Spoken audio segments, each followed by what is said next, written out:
yel? Ya. Silakan, ayo yel-yelnya. 9B. Yes, yes, yes. Tepuk 1. Tepuk 2. Tepuk 3. Tepuk 4. Tepuk 5. Tepuk fokus.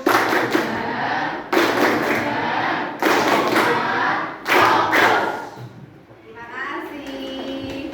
Ini sudah bisa menjadi apa ya? Bisa menjadi motivasi ya. Dimana kalian ada zel-zel yang bisa untuk kalian termotivasi untuk belajar, ada konsentrasi dan lain sebagainya ya. Baik, sekarang Ibu akan memberikan suatu apa ya, ilmu baru, bahwa dalam bimbingan konseling itu ada 7 jurus BKHD. Kalau kalian kan ada 7 kebiasaan anak beda, tapi kalau dalam bimbingan konseling adalah 7 jurus BKHD ya. Ada 7 jurus BKHD, salah satunya yaitu yang keenam adalah bangun kolaborasi ya. Di sini nanti Bu Ari akan menjelaskan sedikit tentang apa itu bangun kolaborasi. Baik, lihat anak-anak, tujuannya di dalam bangun kolaborasi adalah agar adanya guru BK dan guru kelas menguasai kompetensi sebagai penghubung partisipasi antara pihak keluarga, pihak sekolah, masyarakat, dan berbagai pihak dalam melaksanakan proses bimbingan, baik dalam pengembangan potensi murid secara emosional. Tujuannya seperti itu, adanya kolaborasi atau adanya kerja sama. Oke, lanjut. Ini ada satu masalah, satu panggilan kolaborasi atau kolaboratif, yaitu misalkan ada murid kurang motivasi belajar, nilainya turun, ada juga murid sering kurang di kelas, sampai dan yang lainnya, murid tidak mengerjakan tugas. Itu nanti kita akan bisa kolaborasikan untuk menyelesaikan suatu permasalahan. Karena pada dasarnya kan yang namanya siswa itu kan pasti punya masalah, di mana permasalahan itu sangat kompleks, sangat beragam. Ada yang sering tidak masuk sekolah, ada yang sering terlambat datang ke sekolah, sering tidak mengerjakan PR dan lain sebagainya. Tetapi itu bisa untuk kita bisa untuk kita selesaikan dengan siapa? Bisa dengan wali kelas, guru yang mengajar, guru BK, sampai referral ke yang lebih tinggi, yaitu dengan pemanggilan orang tua atau mungkin referral dengan orang yang memiliki tanggung ya. Ini ada refleksi yang anak. Tantangan pribadi saya saat berkolaborasi. Tadi ada beberapa permasalahan yang boleh disebutkan tadi ya. Itu apakah ada tantangannya, apakah yang dipelajari adalah percaya diri, terus juga apakah saya cenderung nyaman bekerja sendiri atau bagaimana saya bisa menciptakan ruang kolaborasi. Next aja. Oke. Terus mengapa kolaborasi penting? Kenapa? Karena tuh lihat, kolaborasi penting untuk mendukung perubahan sistematik yang memastikan kesetaraan dan akses pendidikan yang berkualitas bagi setiap murid. Ya, selain itu untuk menciptakan lingkungan yang mendukung perkembangan secara holistik, baik dalam aspek akademik maupun emosional. Nah, oke lanjut. Yaitu tentang peran guru BK dan guru kelas. Guru kelas itu bisa sebagai wali kelas, bisa sebagai guru mapel. Perbedaannya ada peran utama, ada kebutuhan kolaborasi, ada sumber kerjasama, ada juga itu yang anak ya. Oke, lanjut.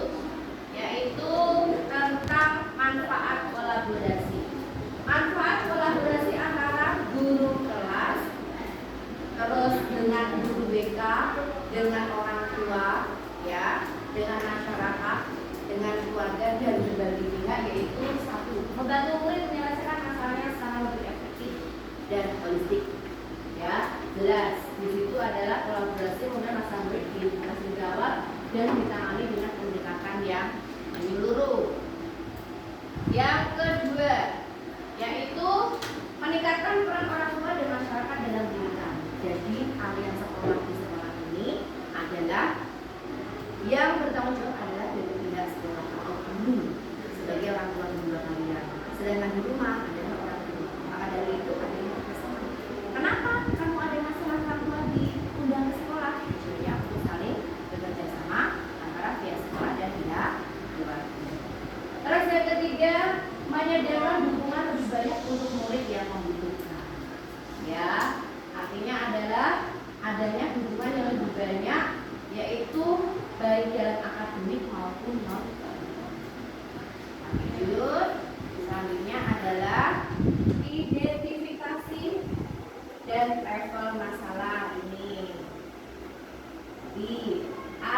3 kelompok universal, terarah, dan ringan. Di mana permasalahan siswa itu ada yang permasalahan ringan, ada yang permasalahan sedang, dan permasalahan sedang. Ini ada contoh permasalahan ringan. Mungkin adalah contohnya yang tim 1 bisa kalian baca. Kesulitan akademik ringan, menggunakan instruksi umum yang kurang efektif. Atau mungkin permasalahan yang kedua yaitu sedang, murid yang tidak merespon intervensi, perilaku mengganggu, dan sebagainya. Yang ketiga adalah gangguan mental, salah psikis, ya. Selanjutnya ini adalah indikator perlunya kolaborasi dalam penanganan masalah. Masalah berulang atau kronis, masalah mempengaruhi banyak area kehidupan murid, atau bisa kebutuhan intervensi lintas konteks. Lanjut, bisa juga adanya faktor risiko tinggi dan dibutuhkan informasi atau dukungan dari pihak lain. Yuk, ini ada gambar di mana skema dari penyelesaian suatu masalah. Yang pertama, masalah murid ringan bisa diselesaikan dari guru, tiket, guru mapel. Kalau perlu orang tua juga dilibatkan untuk bekerja sama, kolaborasi. Terus juga bisa berbeda. Lanjut, permasalahan sedang berat bisa dikonsultasikan dengan kepala sekolah. Setelah itu, kalau misalkan permasalahan yang berat untuk referral, seperti tadi contohnya yang permasalahan berat dengan ada gangguan kejiwaan, secara psikis, mentalnya mungkin dia merasa nyaman, bisa juga referral, bisa juga dengan sekolah atau ya. Lanjut, ini adalah tentang mekanisme kolaborasi dalam penanganan masalah murid.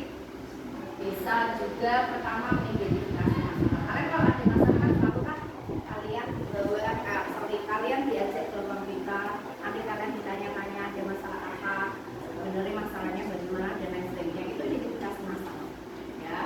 Terus diskusi awal dalam konferensi kasus, di mana nanti ada kalian setelah diidentifikasi nanti ada apa, bisa juga dilaksanakan dengan konferensi kasus, ya.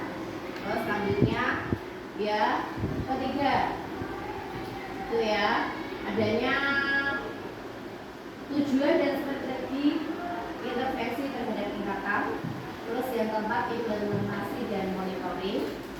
Selanjutnya adalah evaluasi dan tindak lanjut, dokumentasi dan komunikasi, ya. Komunikasi dan komunikasi itu ya bisa juga dari kegiatan yang dilaksanakan pada saat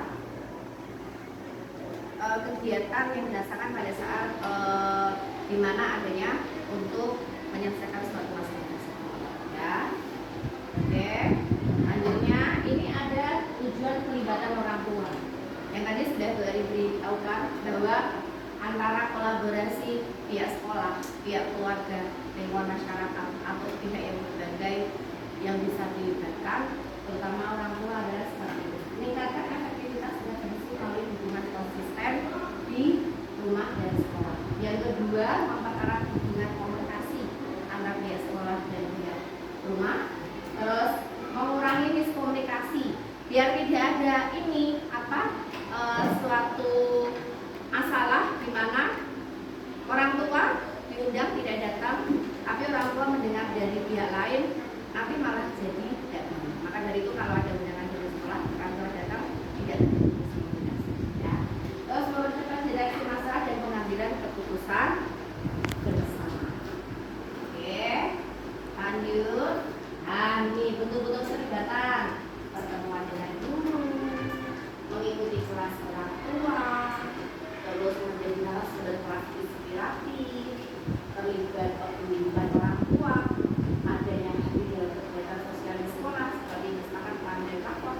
Kemarin orang tua menyiapkan pengambil rapor untuk bisa komunikasi dengan pihak sekolah, terus membantu mengelola perusahaan, hadir menjadi ayah atau ibu, dan hadir dalam pengambilan. Ya.